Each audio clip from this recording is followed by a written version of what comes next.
Problems to avoid: organizational mishaps. Make sure your thesis statement is clear. Make sure you have topic sentences. Something that can be a problem is having something that's much shorter or longer than the required length.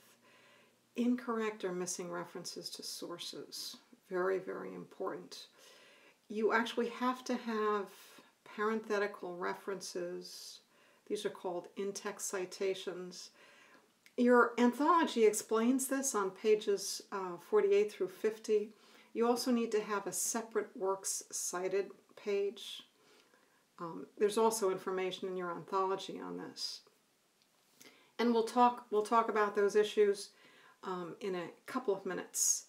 What I'd like to talk about now are quoting issues. So here are the problems I commonly see when students quote from the text. So either they're missing the context before the quote, or they're missing analysis after the quote. They have incorrect punctuation, or they've provided what's called a floating quote. And that's just a sentence that is a quote, and it doesn't have a little introductory phrase right before it. Let's take a look at an example from a student paper. So this is an example from one of the papers on Griffin. What I'd like you to do is just take a minute to appreciate both the level of detail in this student's essay and also how she provides the quoted information. So let's just read it real quickly. So size is an important symbol in Griffin in relation to the mind. Bigger is better. Miss Ferenczi's stories, with their extravagant and immense ideas, differ from the small-minded teachings of Tommy's regular teachers, thus symbolizing how much more intriguing the mind is with the power of imagination. Miss Ferenczi tells students mighty stories, such as her father had been a Hungarian prince. As that quote completes the sentence, you don't need any punctuation. And then after the quote, she has the page number.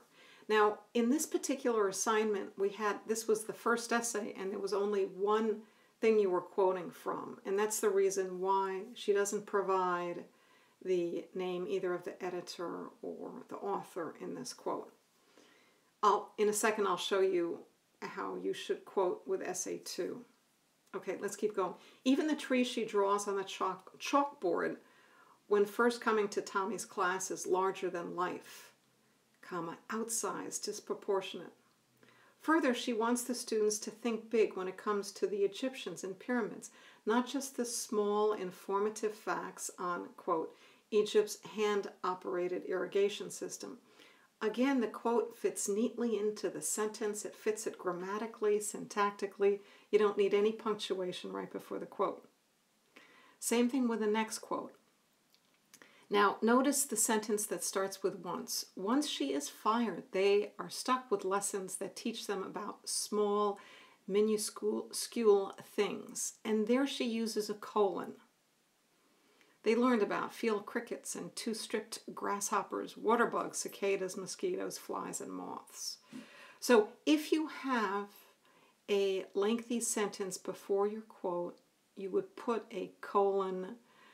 If you have a very short sentence, just a couple of words like he said before a quote, then use a comma. And then she brings the reader back to her original point with these last two sentences. Nothing about this process entices the students to use their imagination. There's no looking out at the vast sky in wonderment and dreaming through the window. So with the use of the word vast, she connects you back to this idea of size that she first mentions in the topic sentence. So once again, notice how she quotes. Notice just how many details, how many supporting points she provides in this paragraph. It's so convincing just because she keeps using references that support her argument. So when you start revising your essay after you get feedback from your peers, The important thing to do is to focus on the organization and the content of your paper. So in the introduction, make sure that you've got a thesis statement that follows possibly the same structure as the student example on page 35 of your text. Note that the author's name and title of the story is not included in the thesis. That belongs early on in the introduction. Note too that the introduction should summarize those elements of the story and only those elements of the story that are crucial to your argument. Of course, body paragraphs need to have a clear topic sentence.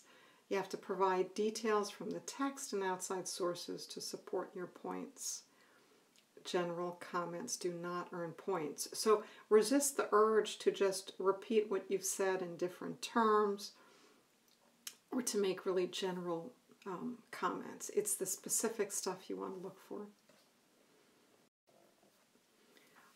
After the revising process, that's when you start editing. And when you're editing, you want to focus on the details, on the sentence structure, the punctuation, and spelling. Might be a good idea to ask a friend or a family member to read your essay to catch the small stuff. Finally, citations are really important in this essay since you're using at least 2 outside sources. Note that the in-text citations, when you're quoting from your story, you should say Kersner, that's the name of the editor, and then the page number, not the author, for example, Oates, and the page number. You want to provide the name of the person responsible for the book that you're looking at. And of course, all this information is clearly explained in your anthology. This is important, this last point. For electronic sources, see page 56 of your anthology. Notice this statement: MLA recommends omitting the URL from the citation unless it's necessary to find the source. I want you to provide the entire URL. Remember that one of the goals of this assignment is to have you use scholarly articles. So I have to check the source of your article. So please make sure you provide the entire URL.